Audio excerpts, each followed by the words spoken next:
Mumbai express news में आप सभी का स्वागत है।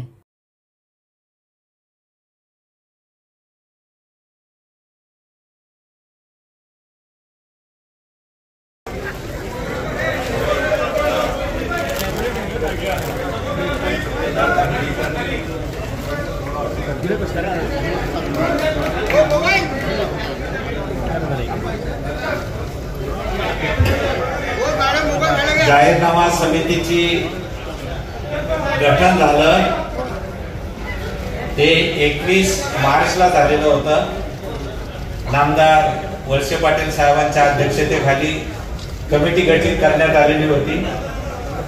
20 सदस्यांची कमिटी होती।